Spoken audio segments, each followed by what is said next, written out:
Welcome to the Sala del Dottorato, which I feel should really be where the fake news track is held. Little Italian joke for you all there. Welcome to this panel, which is on thematic newsrooms and their relationship with the public interests and the news environment. So I conceived this panel partly because I worked as a funder. I worked in the Open Society journalism program, and one of the things that I encountered there was watching a new generation of thematically focused newsrooms emerge, which were being partly funded by NGOs, by funders, and were addressing issues that were either uneconomic or sometimes too taboo or difficult or long-term to be addressed by mainstream media organizations internally. And one of the things that emerged from those discussions was that often these groups, because they were either funded by a thematic program of a philanthropic foundation, or they were funded and set up by an NGO or a group that had a particular advocacy agenda, they were mistrusted. They were said to be, in discussions I had with other funders, they would sort of question the journalistic integrity. They would perhaps relate it to advocacy. They would relate it to sort of campaigning in some form or another. But for me, I was looking at this from the perspective of somebody who was looking at the overall information environment, thinking there are large gaps in the public interest and large gaps of people addressing it. So for me, the work that they were doing was intrinsically something that was emerging. And there's a continuing debate over this. And what I wanted to do today was bring together three shining examples, very different examples, but shining examples, I think, of this trend, and to sort of drill in a little bit more into the rationale, the ways in which they work, the ways in which they're structured, and also their relationship with the broader public interest news environment.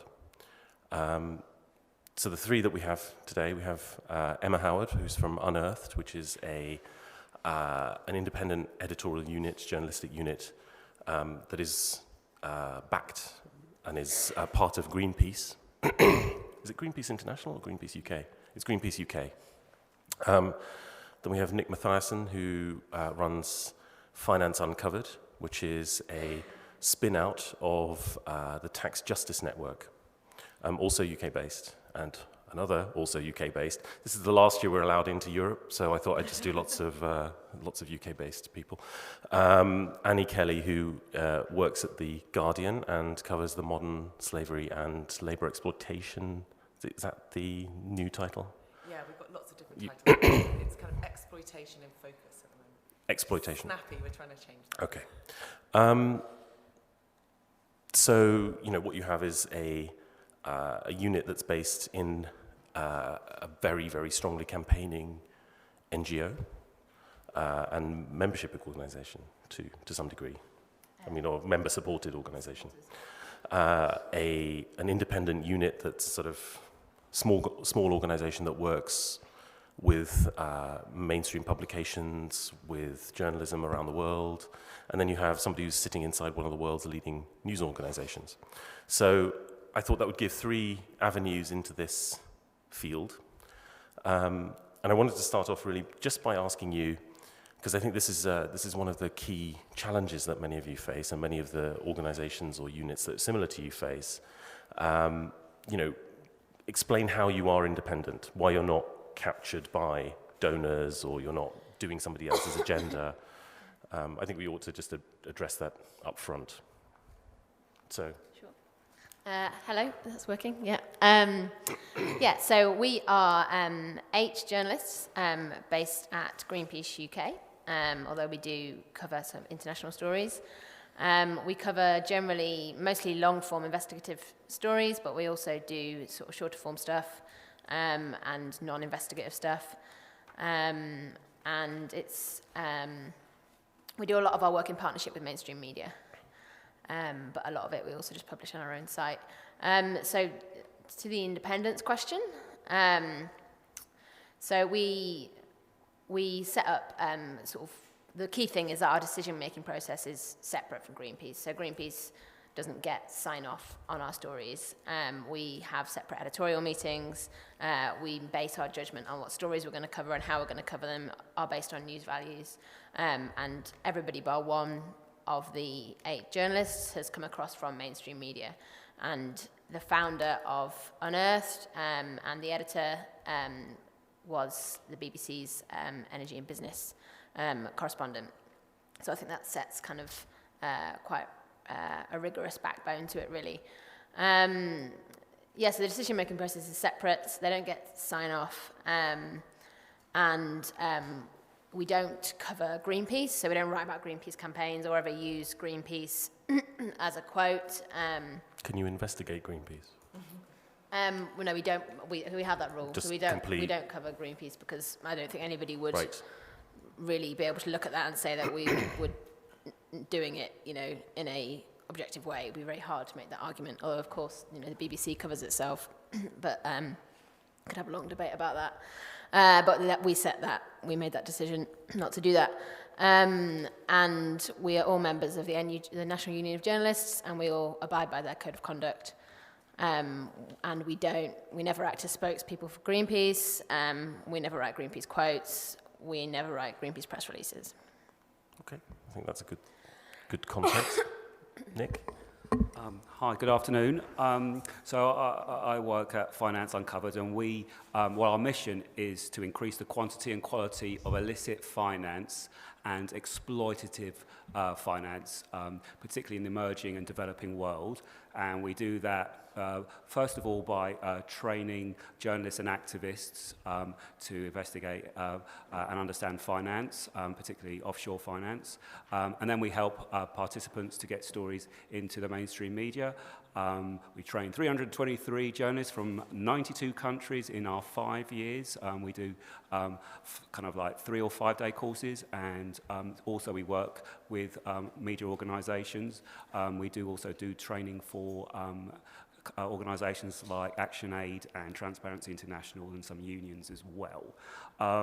So we were, as Samir was saying, incubated by Tax Justice Network, asked me to program a course on illicit finance. And it quickly it seemed to me that it's all very well training people, but all that knowledge can evaporate if you don't support stories. And being a journalist, I want to work on stories as well. So it seemed to be a good thing to do. And so we've grown that. Last year we were involved in 27 stories. We're an associate partner of the Gupta Leaks. We worked on Paradise Papers stories, trained quite a few ICIJ reporters, etc. So we are a niche operation. We're very much focused on finance, and the reason for that is not necessarily because of Tax Justice Network. It's basically there are $31 trillion of wealth held by individuals in tax havens around the world, and hundreds of billions of dollars are avoided in tax by multinational companies, including Google and Facebook, who are nicely sponsoring this event this weekend. So there is a systemic failure, and at the same time there are obviously social and economic significant challenges and rising inequality, water stress, environmental degradation. We are living in very tough times. So there's a huge amount of money, a myth that there isn't. So our job, we want to see economic improvement. So that's why we exist. So on the independence question specifically. In the independence question, we obviously take a journalistic approach. We are journalists, and we want to be fair and accurate, and we are an independent organisation, and work with the BBC, Guardian, Mail and Guardian in South Africa, and different organisations around the world. So we're just a specialist organisation. We transitioned away from an NGO because it was important to be, from our perspective, independent in this particular area. So that's us, really, yeah. Annie? Hi. Very different. So the Modern Day Slavery in Focus, which is what it was first called, at the Guardian project, was one of the Guardian's first foundation-funded projects, and it launched in 2011, or late 2010. It was the second kind of relatively kind of medium-sized foundation grant to come into The Guardian outside of the global development reporting, which is supported by the Gates Foundation. So it came in at the start, when The Guardian was just kind of in its inception of this concept of foundation-funded specialist journalism.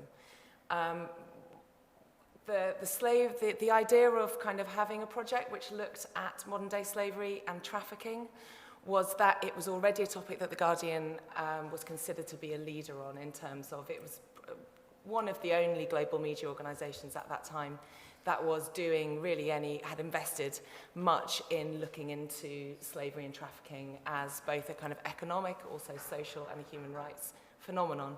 And so, as with every other Guardian Foundation funded editorial project, the idea is that if it wasn't something that aligned with the Guardian's editorial values and its editorial focus, as in if it was something that the Guardian would be doing anyway, that's always a kind of prerequisite to knowing whether it's something that the Guardian, a foundation partnership that the Guardian would accept. So modern day slavery was and is now very much in line with the Guardian's ethics and its kind of core editorial values. So that's, I think, there's always been, and because I think the foundation-funded projects is done at such a scale within The Guardian, there's always been a very, very, very, very tight focus on this editorial line. So with foundation funding, the specialist area is agreed on, but there is no crossing of that editorial line. So the foundations will never say what stories we should be looking at. We will never ask for any kind of help from the foundations in the stories that we're doing. It's essentially, this is an area that we're going to look at, and they then trust us to be able to go off and do journalism. We kind of commission on the right side of that editorial line. Okay. So can we talk a little bit about that structure then? So how, because obviously the three of you represent very different kinds of structures and possibilities for how this might be done. So maybe you could continue just talking a little bit about how practically you work. I mean, it's just you, right? Yeah. So we talk about a unit, we're literally talking about a unit. Yes, I mean, there is now a foundations team at The Guardian. Yeah. So there is an editor which oversees all of the different foundation-funded projects. Until last year, the slavery project sat alongside the global development team. And in terms of the commissioning and the editorial, I'm the only person commissioning down that budget. But there is now a much broader editorial support for the foundation's journalism. So I think there are now 6 or 7 different foundation-funded projects. So there is now a kind of foundations team. But in terms of the commissioning, yes, it's just me that does the editorial lead on that project. But obviously within The Guardian, you kind of see it almost like a carousel of different editors and different platforms that you can go to. So I'm often running around the building, kind of going and taking stories that we've worked on to whatever platform or whatever kind of editor I think would really, that piece would fit specifically for. So we feed stories into the foreign desk and the national news desk, but we also do lots of multimedia projects where we collaborate with the multimedia team. We also do lots of magazine pieces for Guardian Weekend or for the Observer magazine. So we try and kind of look at the story and then work out which section of the Guardian we'd like to approach with that story. And so you're coming with things. Do other bits of the paper come to you and ask? Yes, them? Right. increasingly, which is really good. And is that changing over time? So from when you started as a sort of foundation? Oh yes. When I started, it was as I said. I think now, if you look at slavery as a kind of and labour exploitation, but that kind of harder edge, the slavery and human trafficking, has now become quite a big global focus for media organisations. When we first started out, I would literally be kind of explaining to editors that slavery still existed and it was still a problem. Whereas now I think there's much more understanding and much more public awareness around it. So there's a much bigger appetite within The Guardian now for different desks. So for instance, the magazine, you're able to go if you've got a really good character-led piece. They're very open to that idea because The Guardian now has 5 or 6 years of specialised reporting, so you've got that kind of body of work to fall back on. And how about for you at Finance Uncovered? Has that changed over time? Because it's now, is it 6 years? How long have you been? We've been going 5 years. 5 years. And we've kind of just basically grown organically. We haven't really changed the way of working that much. So we're 5 full-time equivalents, and we run 3 big ticket trainings a year in Abuja, Jakarta, and London. And then we work with individual media organisations. For instance, we were in Kenya a couple of months ago, Bangladesh last year, and other places. Abuja were last year as well, working with individual titles. So we run those trainings. So we kind of put on about now we're getting on to 100 new participants entering into our network, so to speak, a year. So we service them by kind of running a finance help desk. So if people want financial analysis, if they want property records in London, court documents, if they need sources, we kind of help them on that basis. We do project management of collaborations. And how many are you? There's 5 of us at the moment. We're going to get an administrator soon, and our aim is to kind of it's full time. It's full time, 5 full timers, 5.5 as of next week, and then 6.5 hopefully soon. And then our aim is to go to 12. We think we need 12 people because it is an incredibly intense kind of situation at the moment. We kind of, as you say, 27 stories last year, about 100 help desk inquiries, lots of trainings. And yeah, we project manage collaborations. And also we edit stuff as well. You know, one of the big things about corruption stories is that they tend to be really dull. And so you've got to find human ways in. And so that's one of the things my co-director and I, we really want to kind of humanize financial stories. So we take a kind of real kind of pride in trying to, you know, we rewrite quite a lot of people's stuff. And then also, because we're quite experienced financial journalists, we know how to write things to enable them to get out of the door. Most of the work that we do, we always get legal letters in. So we've got to kind of, we try and help people to write stuff legally, safely, in order to get the stuff out there. But, yeah. So how about Unearthed? Because I know that's been, it also was called, it started out as Energy Desk. Yeah. So how's that trajectory been within, you know, how was it started? I mean, to the extent that you're, you know, you want to talk about how it started and how it's evolved over time, that would be... So Unearthed started out as Energy Desk, which was 5 years ago. As I said, it was started by a BBC journalist. And it was started out really as like a data blog, essentially, about like energy. It was extremely wonky. I probably wouldn't have read it myself. Well, I mean, he told me at the beginning right when it started, he sort of said to me, "Oh, it's used as a daily source by lots of analysts in the industry, for example." So it started out in that way, but obviously it's moved. Yeah, and we do still have that audience, but that's sort of a small part of a much larger audience. Our audience now is a lot of Greenpeace supporters, but also, you know, people in industry, policymakers, politicians, mainstream journalists. And we're kind of seen as specialists, really, and that's kind of part of the value that we offer. So we've changed since then in terms of we've rebranded and we've launched our own separate website. So we're now called Unearthed, and we don't just cover energy, we cover sort of all kind of environmental topics, which often it means there's overlap with Greenpeace campaigns, and we take pictures from Greenpeace campaigns, from Greenpeace campaigners, but we also cover a lot of stuff that is not covered by Greenpeace campaigns at all. And there's 8.5 of us, and the reporters, we all kind of specialise in particular areas of environmental stuff. So, for example, I've done a lot of stuff on air pollution, a lot of stuff on waste, and a lot of stuff on like biodiversity. So it means you're kind of building up a knowledge base and contacts, which is how we kind of add value, right. I think. And can you drill a bit more into the kinds of stories and the approaches that you take, and what sort of reaction, if you can give an example or two, that'd be...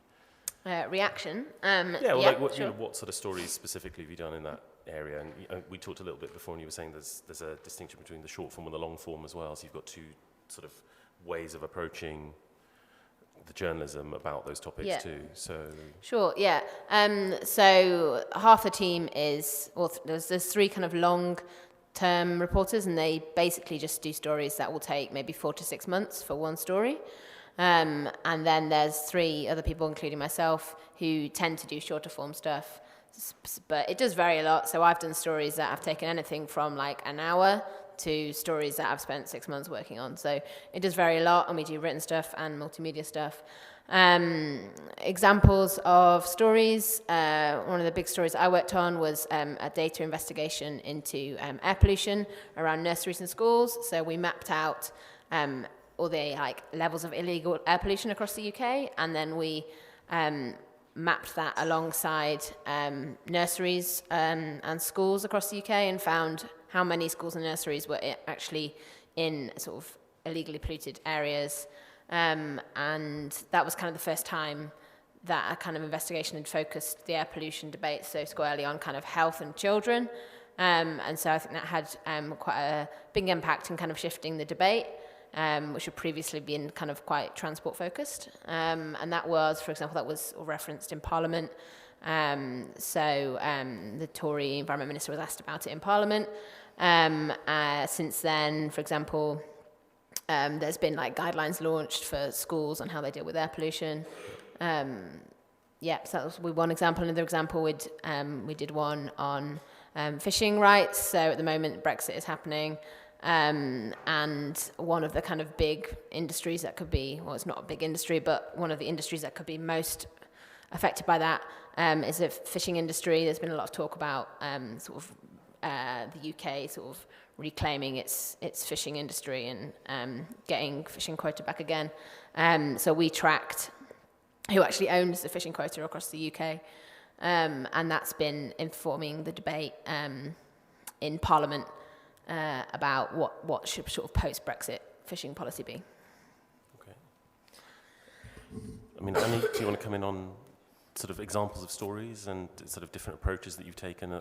So when we first started the modern day slavery reporting, it was a very different model to what we've got now. When we first started, there was this idea that we should be rolling over stories very quickly. So I think we had some idea that we would be producing, I think it was like 50 pieces of content a month or something like that, which was just completely crazy in terms of, like, you can't just flip over modern day slavery stories. And you know, and if you do, you're doing them really, really badly.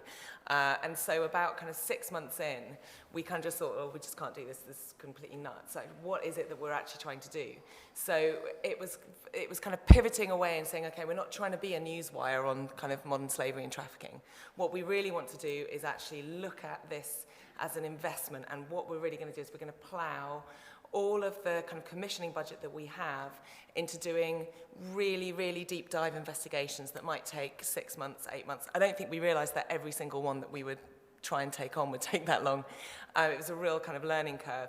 Or we're going to try and do stories in a different way. So try and tell those stories of modern slavery and human trafficking in a way that will try and kind of really kind of engage people. So kind of bring out some of the human element, like try and find different ways of telling what might be familiar stories or might be stories that would appeal to different audiences. So maybe this is something, you know, through film or through data or through kind of trying to find a character to kind of translate these very, very difficult stories, because it's very difficult when you're looking at something like slavery and trafficking. You know, it's very difficult to stop people just turning off, because these stories are awful. Like, it's absolutely the worst ways people treat each other. It's horrendous stuff to be able to kind of absorb. So it was like, right, we're either going to really try and reveal something that no one else has done and no one else knows about supply chains, about impunity, about kind of transnational crime and networks, or even domestic forms of domestic slavery. Or we're going to try and make people kind of absorb this information in a different, engaging way. So what we're doing now is we're doing bigger pieces much less often, but we're really investing in doing long form or long-term pieces of work that may land like one a month, or sometimes we'll have 3 longer stories in a month and then nothing for another 2 months. So we're just kind of giving the stories the air and the space that they need. Right. And I'd like to say also, like, of maybe 10 investigations we're looking at over a year, maybe 4 of them will get to press as well. So, because of the fact that, you know... I mean, just on that, and then I'll come to you, Nick, is that... So, I mean, it sounds like you have a lot of flexibility in respect of, you know, so you're funded by a foundation. Yes. Your budget comes from a foundation, let's put it that way. Yeah. So you're funded from an external source, but you're inside, you've got a clear firewall and everything else. In terms of setting the tram lines for your work, you know, what does the foundation then, what are its expectations of you and the work that you're doing, and what success looks like for them? Yeah, I mean, I think we're really lucky because Humanity United, which is the foundation that funds us, is much more, it's very focused on kind of social impact. So it's trying to see what's the actual impact of the journalism that we're doing, because they are very specialized in that area. And also, you know, in the States, the human trafficking kind of world is 5 years ahead of the rest of the world in terms of its understanding and certainly the funding that was going into work on modern slavery and trafficking. So they've been always very supportive, but they're focused on the traffic, but they're also focused on the social impact. So what are the changes that you have seen happening, we've seen happening as a result of the journalism that we're doing? Yeah. So we will report back to them on kind of the journalism that we've done and the impact, both the traffic and also kind of the actual social impact that we've seen as a result of those pieces. And we'll keep them informed over the years, because often these stories have a very, very long tail. So stories like the investigation we did into forced labour on Qatari World Cup football sites, you're still seeing the impact of those stories now. But there is a very kind of respectful relationship there, in that they're very focused on their kind of what you can actually see happening in terms of the journalism, not immediately, but maybe a month, 6 months, 2 years down the line as well. Okay. Coming back to you, actually, Emma, you know, as you were saying, obviously it's a sort of member-supported movement, organisation. The money comes, and I will come back to you in a sec.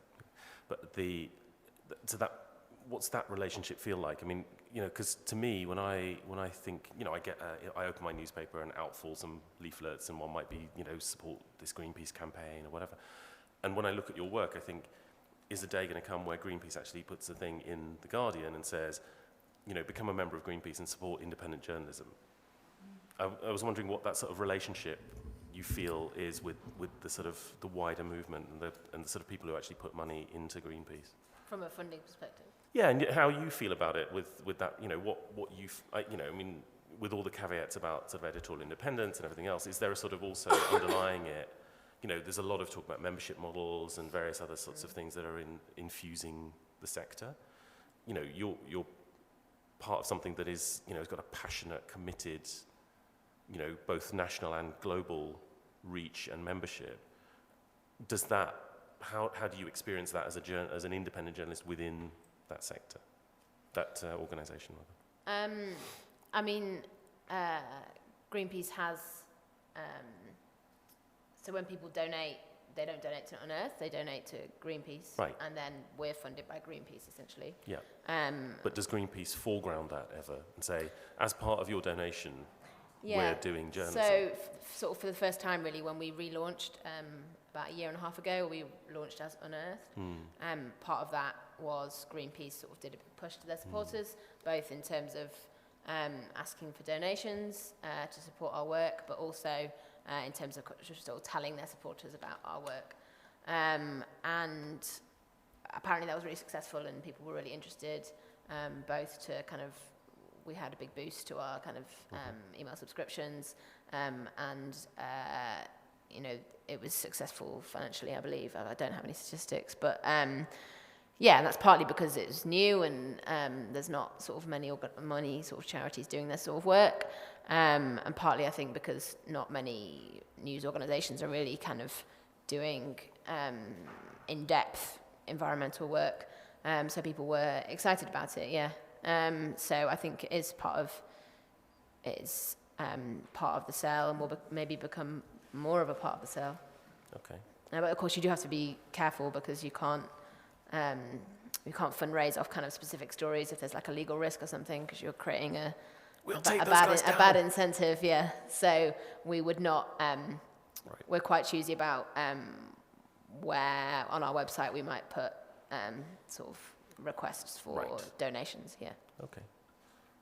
So back to you, Nick. It's going back to the stories and the stories and approach. If you can give us some examples, but also we can reflect on those, the sort of relationship with the funding source and what sort of, do you feel handcuffed? Don't feel handcuffed. Feel kind of liberated, actually, because it's got. Not at all handcuffed. Liberated, because we are in a sweet spot. We're looking at the avoidance of huge amounts of money and corruption. So some of the stories that kind of like, I suppose, exemplify what we do. The first story that really vindicated our model was in 2015, when we basically had the idea of trying to do a tax avoidance story on a telecom company in Africa. Everyone kind of generally focuses on extractive industry. We thought the telecom sector being probably the most successful consumer industry in Africa, transforming the economies of people's, of individual people and countries, would be a good one to look at. So we looked at MTN, the biggest one, and we got buy-in from Amabun Ghane, Ghana Business News, Premium Times in Nigeria, and Uganda Observer, and we all focused and got documents and in the relevant countries, and we produced a story which was a front-page stories on all of those countries simultaneously, October 2015. So that was tremendous. It had impact in the sense that there was citizen kind of reaction, CSO reaction to that, and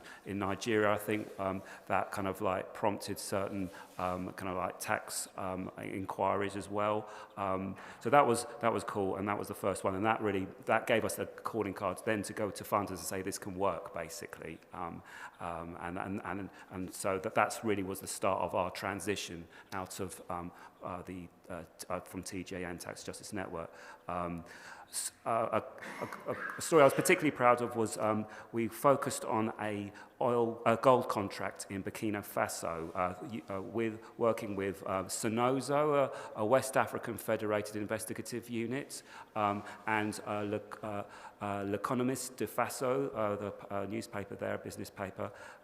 And so we basically looked at one particular gold contract and saw that there was a low tax guarantee which kind of stayed in place no matter if the government changed taxation legislation. And I was pleased with that story because it was the first time a kind of extractive contract had been analysed in the media in Burkina Faso. And that did prompt the government to do an audit on their gold industry to assess to what extent these so-called fiscal stabilisation clauses existed in other situations, which is ongoing, so that was cool.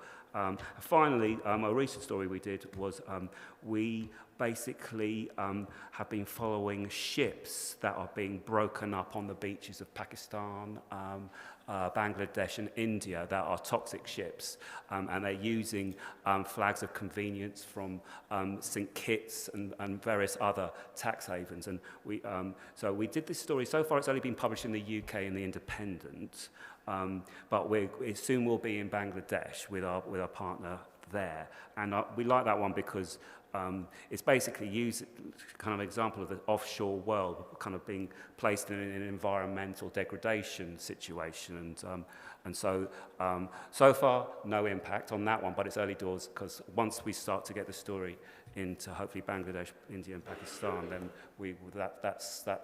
that's our aim with that particular project. Sounds like you need to work together. Indeed. In fact, Damien did our course. Your editor, the editor. Yeah. Okay, there we go. The hidden networks. Yeah. So we've got about 20 minutes left, and I wanted to come to one last question from me, and then I wanted to see if you had questions for each other, and then open out as well. So I want to talk about the broader public interest information environment, news environment, but also civil society and so on. I think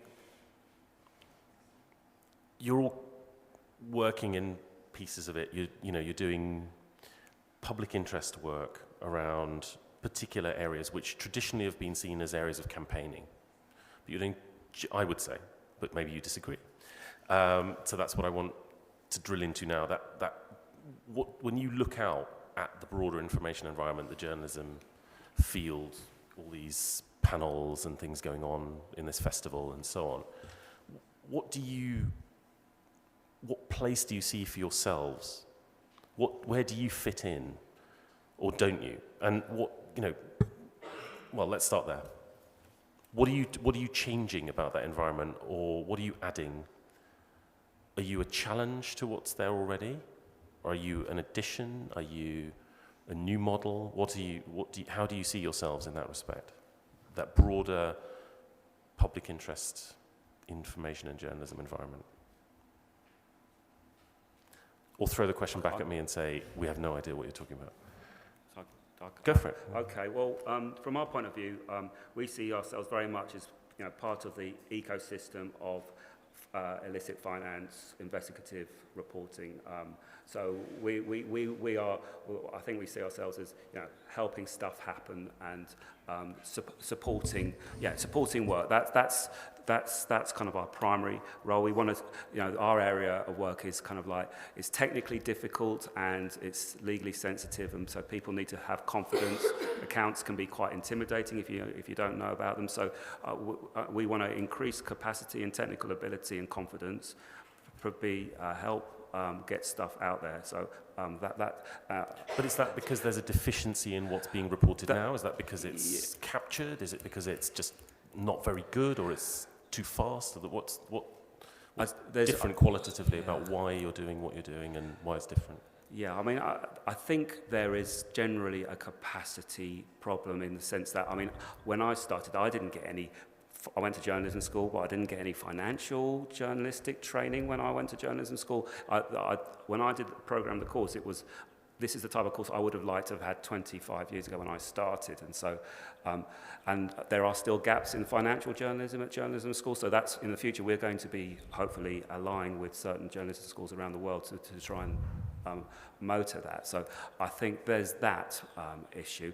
I mean, corruption and tax stories were reported, but only, I guess, it really started motoring from around 2005 when, organisations like Tax Justice Network got going and promoted awareness of the role of tax havens, and then the financial crisis happened, and that got people more talking about it, and the austerity made people really annoyed with how big companies were not paying taxes, but they were. So all that stuff has led to more work in this area, and so in a sense we're now kind of riding that wave. Annie? Yeah, I mean, I think at a time of diminishing kind of editorial budgets, being able to invest time and resources into doing really kind of boots on the ground style investigative journalism on a subject like modern day slavery has been, like, I think it's really added value to the work that The Guardian was already doing on this subject.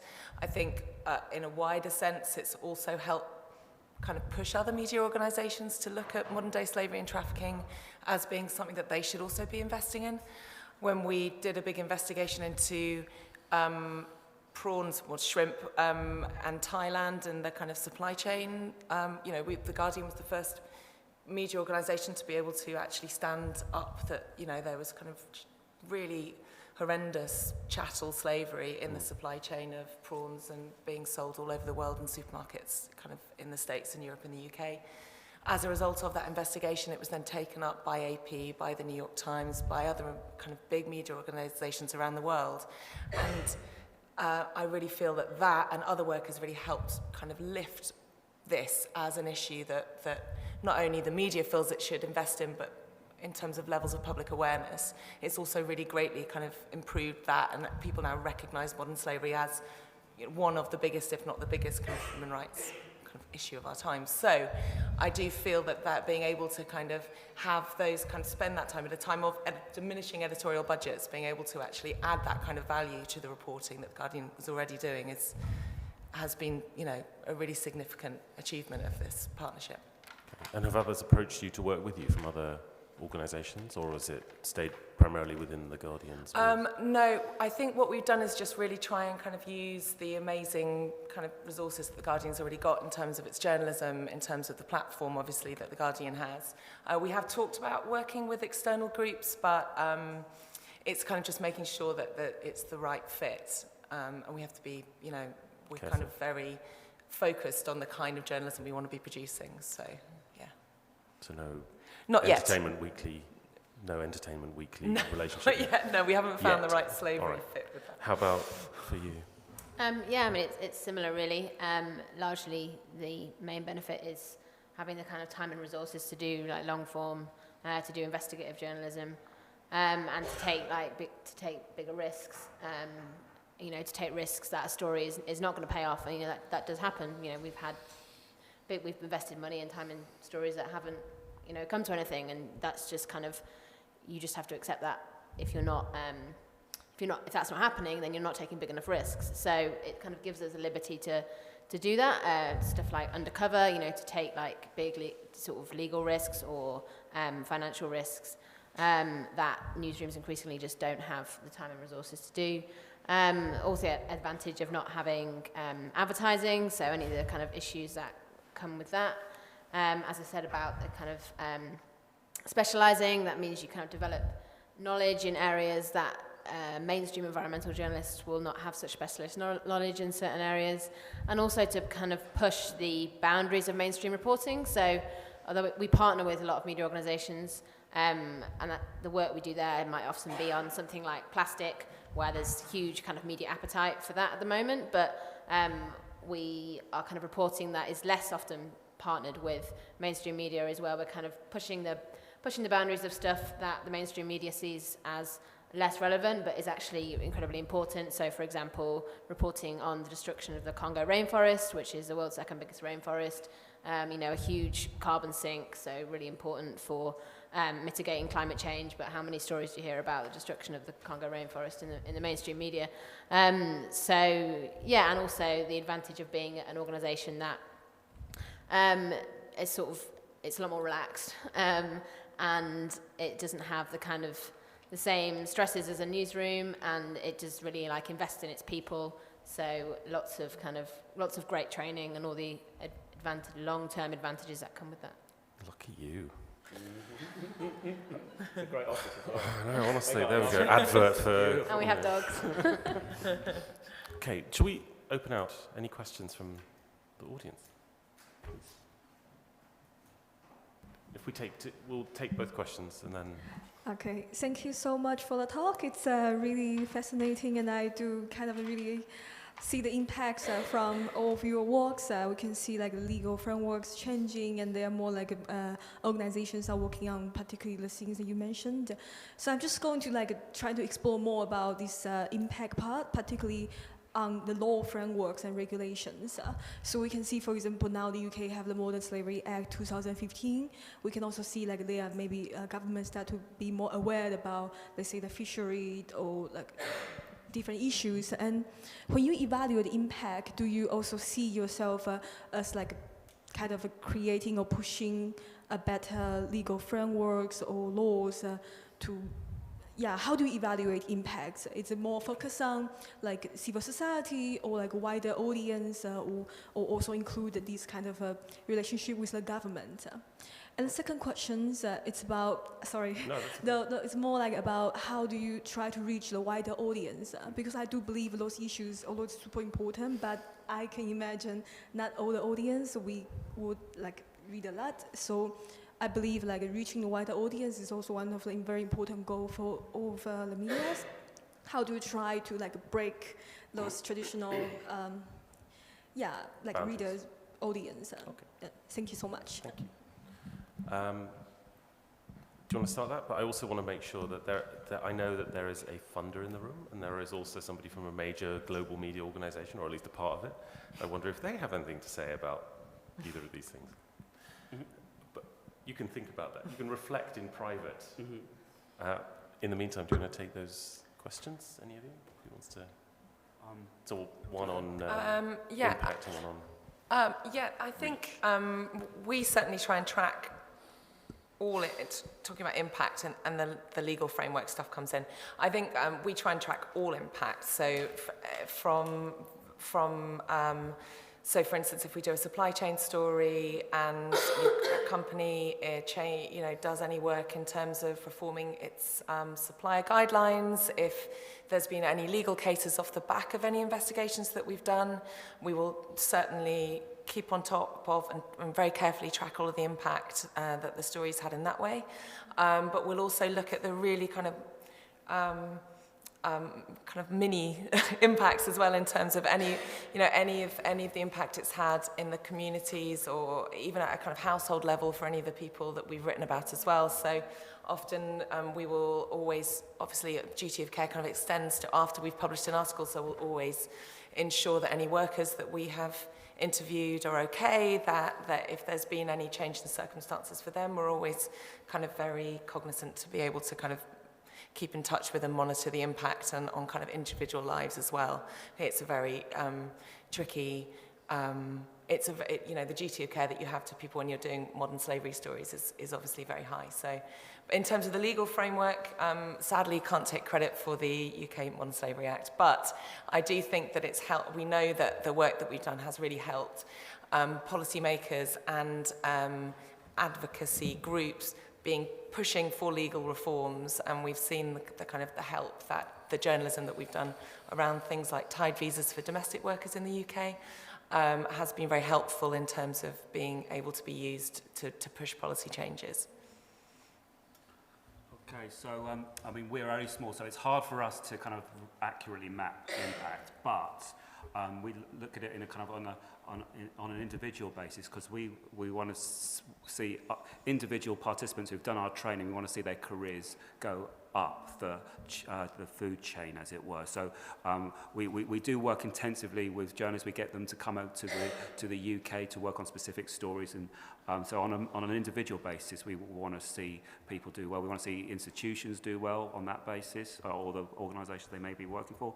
On a journalistic story basis, we have seen assets recovered on stories that we've done, audits, as I mentioned, in Burkina Faso, CSO reactions, arrests of.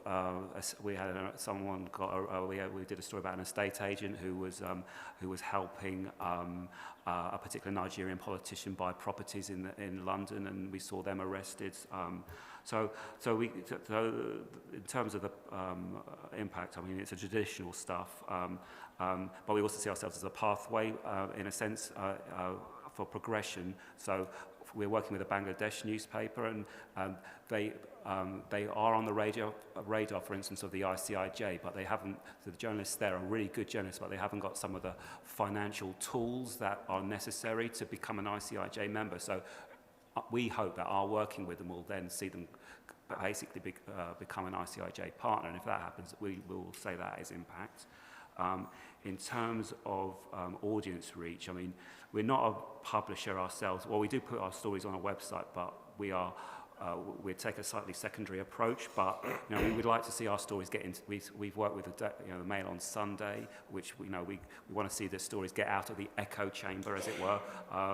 But we would love. I used to work at the Guardian, and so I'd love to see our stories get into the Guardian and Observer and stuff like BBC. So, and if we can get stories written that might be about a Nigerian politician in London, for instance, if we work with a Nigerian journalist, and we can get them a byline in a UK paper, that is also something that we really like to do. Yeah. Emma, any thoughts on? Impact. Of course, we're interested in kind of clicks on our stories, but our main concern is like real-world impact. So we would look at kind of who is reading the stories and who contacts us about the stories. So that might be chiefly kind of politicians and policymakers and mainstream journalists.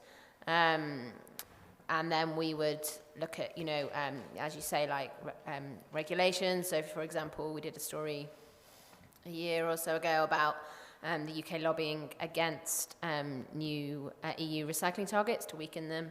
And we exposed that, and then Michael Gove ended up doing a U-turn and supporting the targets he'd been lobbying against. So kind of we measure it like that, mentions in Parliament, being cited in reports. So we do try to track it quite carefully. In terms of reach, I guess there's two main ways we get our stories out. One is social media, and the other is through collaboration with mainstream media. So you had a question, and if we can take your question and then your question. Anyone? 3 questions. Sure. This is a question for all of you, if there's time. In my field, what unites all 3 of you is an analysis of supply chains, and we call that supply chain due diligence. So, Annie, in the case of you look at labour supply chains, of course, Nick, you look at finance, and Emma, you look at numerous supply chains when it comes to environmental damage. And of course, those supply chains often have very powerful owners. Given that all of you have quite prominent funders, do you ever get ideological accusations of editorial independence from some of those supply chain owners? Does that make sense? Mm-hmm. Okay, and can we bundle the other 2 questions quickly in?